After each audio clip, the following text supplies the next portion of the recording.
નમસ્કાર મિત્રો, આજે આપણે બેઝિક એન્જિનિયરિંગ ડ્રોઈંગ સબ્જેક્ટની અંદર કોનિક કર્વ્સ ડ્રો કરવા માટેની ડાયરેક્ટ્રિક્સ મેથડ વિશે ચર્ચા કરીશું. આ એક જ મેથડનો ઉપયોગ કરી અને એલિપ્સ, પેરાબોલા અને હાઇપરબોલા આ ત્રણેય કર્વ ડ્રો કરી શકાય. કોનિક કર્વ એટલે શું એના વિશે પહેલાં આપણે ચર્ચા કરીશું. ધારો કે આ એક કોન છે, આ એનો સર્ક્યુલર બેઝ છે અને ઉપરનું પોઈન્ટ એને કહેવાય અપેક્સ પોઈન્ટ, અને અપેક્સ પોઈન્ટ અને સર્ક્યુલર બેઝની જોઈન કરતી ત્રાસી લાઈન એને કહેવાય જનરેટર. હવે આ જે કોન છે એને આપણે અલગ અલગ રીતે કટ કરી શકાય. ફોર એક્ઝામ્પલ, પહેલાં આપણે આવી રીતે કટ કરીએ. એનો જે બેઝ છે સર્ક્યુલર બેઝ એને સમાંતર આપણે કટિંગ પ્લેન લઈએ, એને કટ કરો અને પછી એને ઉપરથી જુઓ તો એનો શેપ સર્કલ દેખાશે, એટલે કે વર્તુળાકાર દેખાશે, જે અહીંયા ફિગર 1માં દર્શાવેલું છે. આ જ કોનને આપણે આવી રીતે કટ કરીએ.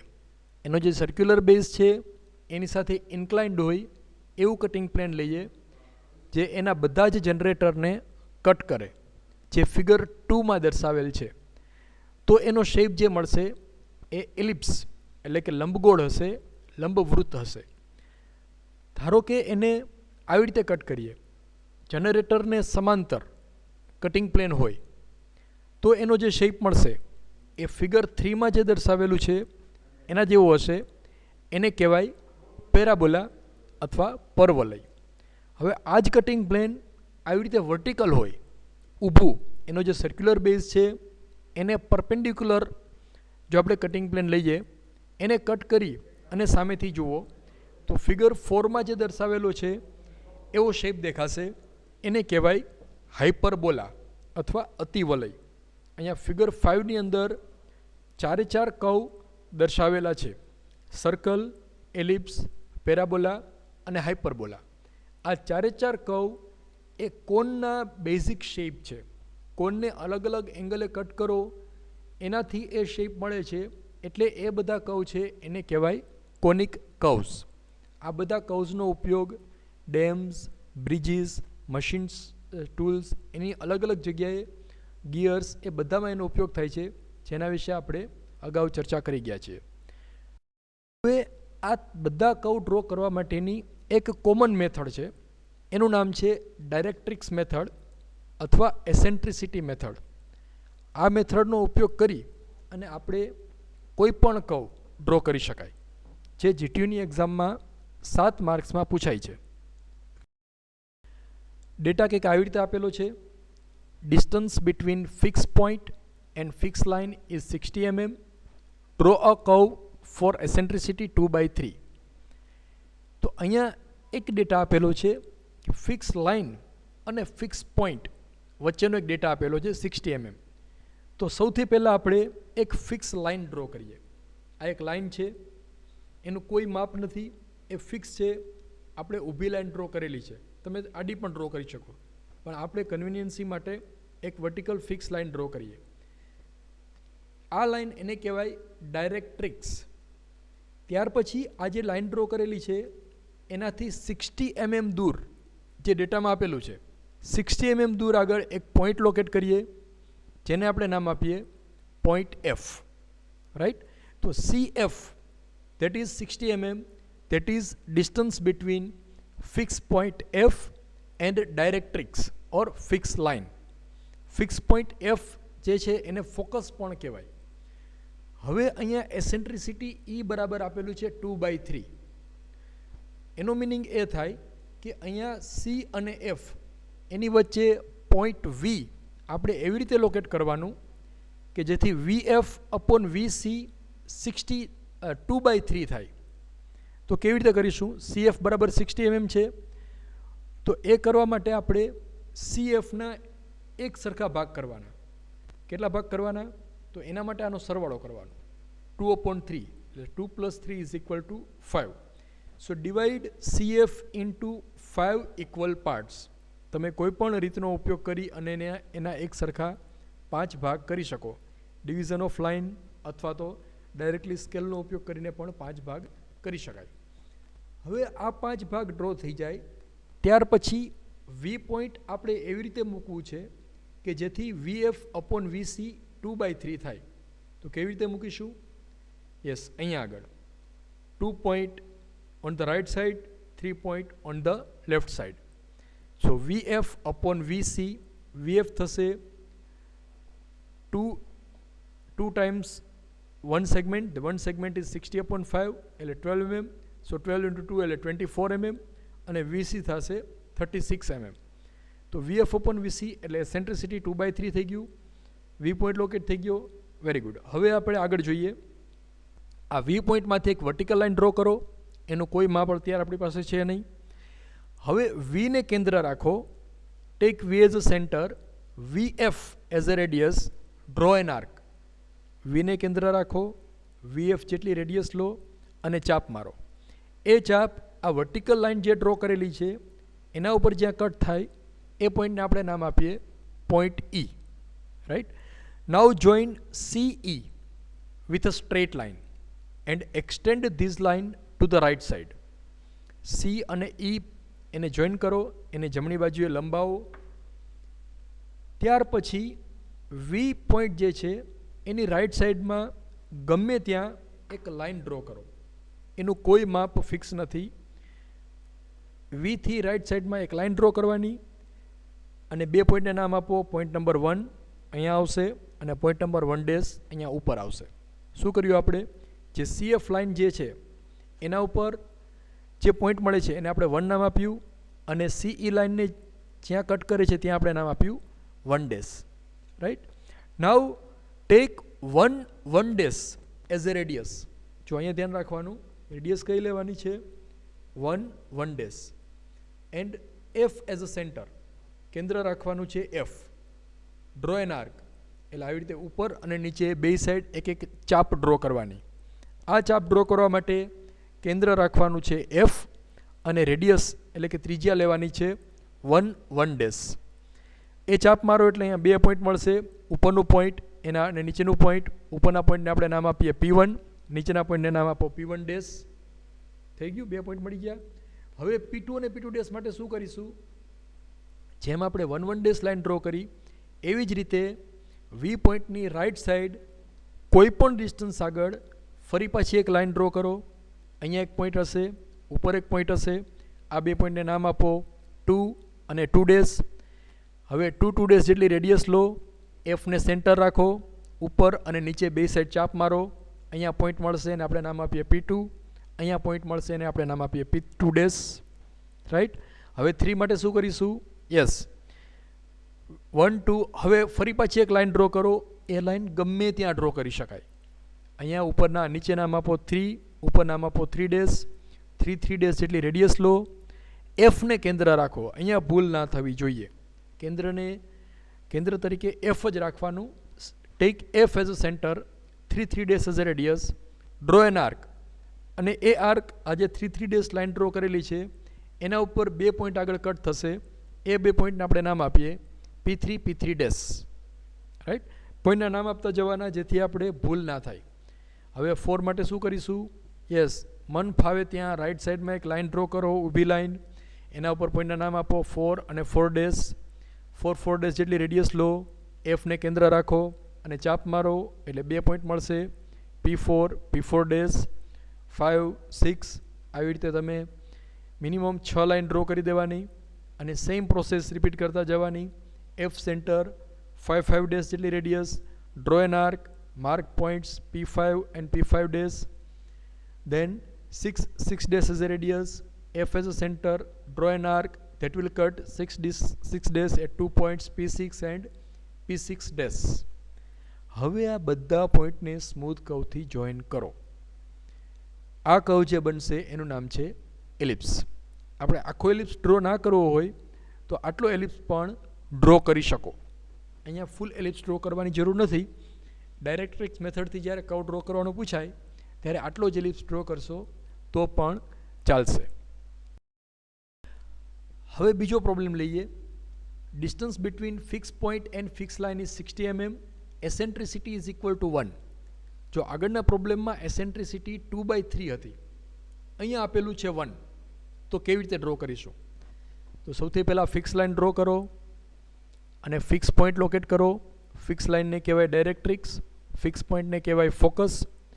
Distance between fix line and fix point is given as 60 mm. So CF is equal two 60 mm. હવે અહીંયા એસેન્ટ્રિસિટીની વેલ્યુ આપેલી છે 1. તો CFના કેટલા ભાગ કરીશું? 1/1 એટલે 1 + 1 એટલે 2. તો CFના એક સરખા 2 ભાગ કરો. Or bisect line segment CF and mid point is point V.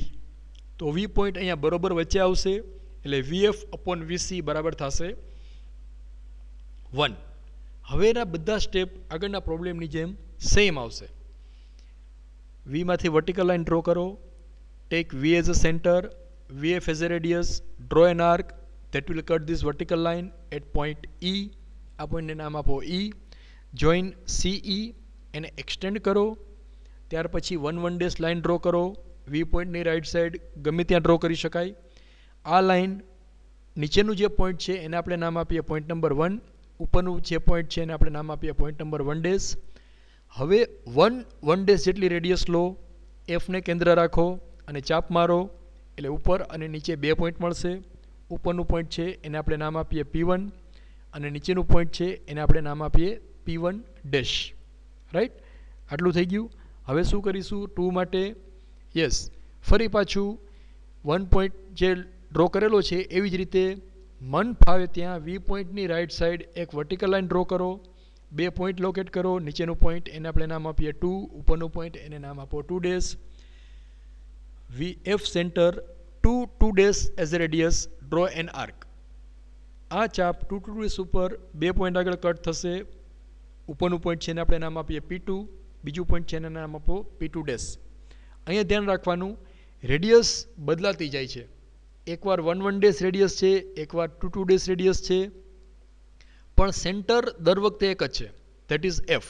So center will not change, it will remain same as F, that is focus, and radius keep changing. હવે 3 ડેશ ગમે ત્યાં એક લાઇન ડ્રો કરો. 3 dash નામ આપો. હવે 3 dash જેટલી radius લો. Fને કેન્દ્ર રાખો. ઉપર નીચે બે સાઈડ ચાપ મારો.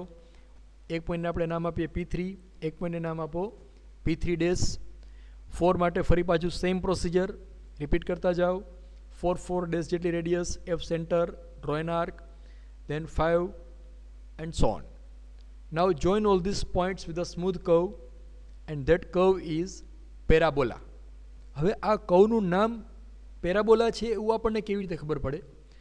તો અહીંયા એસેન્ટ્રિસિટીની વેલ્યુ જ્યારે 1 હોય ત્યારે એ કર્વ પેરાબોલા આવશે. 1 કરતાં ઓછી હોય તો એલિપ્સ આવશે. And if eccentricity is higher than 1, 1 કરતાં વધારે હશે તો એ હાઇપરબોલા આવશે.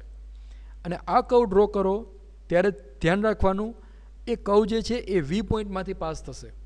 આગળના જે પ્રોબ્લેમમાં હતું એમાં પણ સેમ હતું.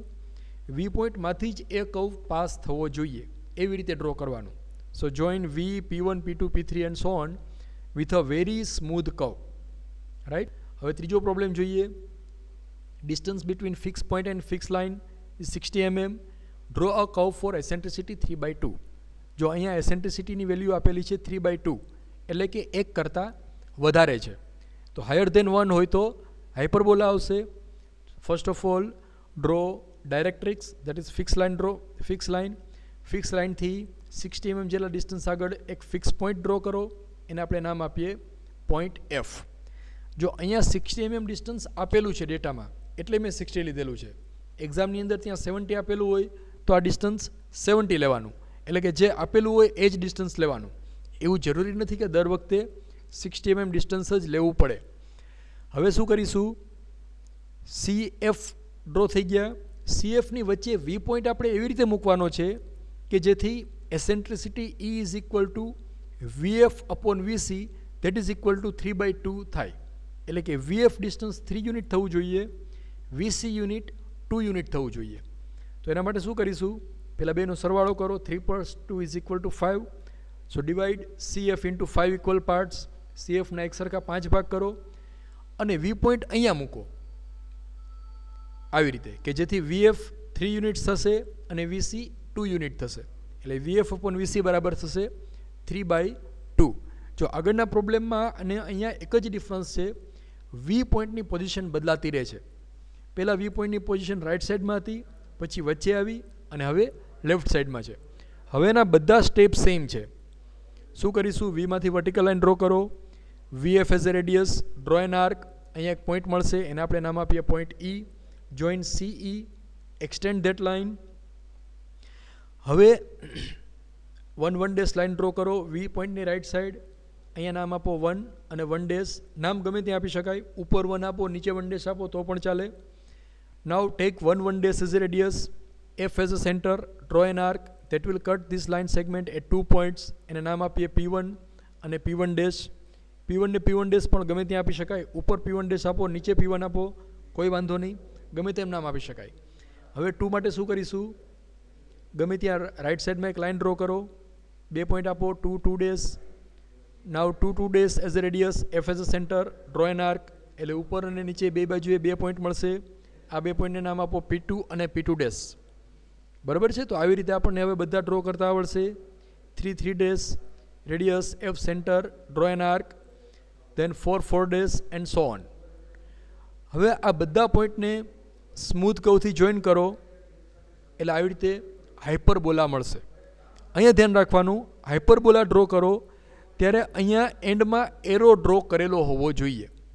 જે પેરાબોલા અને એલિપ્સ માટે કમ્પલસરી નથી, એમાં ડ્રો નથી કરવાનો, પણ હાઇપરબોલા ડ્રો કરો ત્યારે કમ્પલસરી અહીંયા આગળ એરો ડ્રો કરવાનો. Arrow shows that it goes to infinite distance in this direction. Hyperbola છે એ અનંત અંતર સુધી આગળ વધે છે, એ ત્યાં રોકાઈ જતો નથી. એટલા માટે આપણે અહીંયા એરો ડ્રો કરવો ફરજિયાત છે. હવે અહીંયા તમે જુઓ કે આગળના 2 પ્રોબ્લેમ અને આ પ્રોબ્લેમ, એમાં વી પોઈન્ટની પોઝિશન જ બદલાઈ છે અને ત્રણેય વખતે એ કર્વ વી પોઈન્ટમાંથી પાસ થાય છે. અને આ જે સીઈ લાઇન ડ્રો કરેલી છે એનો એંગલ બદલાય છે. જ્યારે આપણે પેરાબોલા ડ્રો કરો ત્યારે સીઈ લાઇન 45 ડિગ્રી કરતાં ઓછી હશે. એલિપ્સ ડ્રો કરો ત્યારે એ લાઇન 45 ડિગ્રી કરતાં ઓછી હશે. પેરાબોલા ડ્રો કરો ત્યારે એ લાઇન એક્ઝેક્ટ 45 ડિગ્રીની હશે. અને હાઇપરબોલા ડ્રો કરો ત્યારે એ લાઇન 45 ડિગ્રી કરતાં વધારે એંગલ હશે. હવે આપણે જોઈએ એસેન્ટ્રિસિટી એટલે શું. જો આ 3 કર્વ અહીંયા એક જ સ્ક્રીન પર ડ્રો કરેલા છે, તો એસેન્ટ્રિસિટી એટલે distance between moving point and fix point. એટલે જો અહીંયા મૂવિંગ પોઈન્ટ કયું છે? આ જે પિંક કલરના કર્વ ઉપર જે પોઈન્ટ છે એટલે કે પોઈન્ટ વી, એને કહેવાય મૂવિંગ પોઈન્ટ. એ ફિક્સ નથી રહેતું. આ એફ પોઈન્ટ છે ફિક્સ પોઈન્ટ છે, એની જગ્યા બદલાતી નથી, એ ત્યાં જ રહે છે. અને આ જે લાઇન ડ્રો કરેલી છે ડાયરેક્ટ્રિક્સ, એ ફિક્સ લાઇન છે, એ પણ બદલાતું નથી, એ એક જ જગ્યાએ રહે છે. તો આ મૂવિંગ પોઈન્ટથી ફિક્સ પોઈન્ટ વચ્ચેનું અંતર ડિવાઇડેડ બાય મૂવિંગ પોઈન્ટથી ફિક્સ લાઇન વચ્ચેનું અંતર, એનો જે રેશિયો છે એને કહેવાય એસેન્ટ્રિસિટી. આ એની ડેફિનેશન અહીંયા લખેલી છે. એસેન્ટ્રિસિટી E is equal two VF upon VC, that is equal to the ratio of distance between moving point and fixed point, that is focus, or to the distance between moving point and fixed line, that is directrix. એક્ઝામની અંદર જ્યારે પૂછાય ત્યારે આખી definition તમને લખતા ન આવડે તો પહેલાં ફિગર ડ્રો કરવાની, પછી લખવાનું એસેન્ટ્રિસિટી E is equal two VF upon VC. હવે VF એટલે શું છે? V એટલે મૂવિંગ પોઈન્ટ, F એટલે ફિક્સ પોઈન્ટ, V એટલે મૂવિંગ પોઈન્ટ, C એટલે ફિક્સ લાઇન. તો આના પરથી તમે એની ડેફિનેશન પણ લખી શકશો. હવે અહીંયા એલિપ્સ જે છે એ અંદરની સાઈડ છે. Eccentricity is less than 1. Parabola eccentricity is equal to 1. Hyperbola eccentricity is equal to higher than 1. Competitive એક્ઝામમાં પણ ઘણી વખત આ ઓબ્જેક્ટિવ પૂછાય છે. આમાંથી ઘણા બધા ઓબ્જેક્ટિવ્સ કોમ્પિટિટિવ એક્ઝામમાં પૂછાઈ શકે છે. ફોર એક્ઝામ્પલ એવી રીતે પૂછાય કે હાઇપરબોલાની એસેન્ટ્રિસિટી કેટલી હોય, તો તમને એમાં ઓપ્શન આપેલા હોય કે 0.5, 1, 1.5 અને 0. તો ઓબ્વિયસલી હાઇપરબોલા છે એટલે એની એસેન્ટ્રિસિટી 1 કરતાં વધારે આવે, એટલે 1.5 એનો સાચો આન્સર આવશે. I hope it is clear to you. Feel free two contact me for any query. આ આખો પ્રોબ્લેમ તમારે જાતે ડ્રો કરવાનો છે, પછી ના સમજાય તો તમે મને પૂછી શકો છો.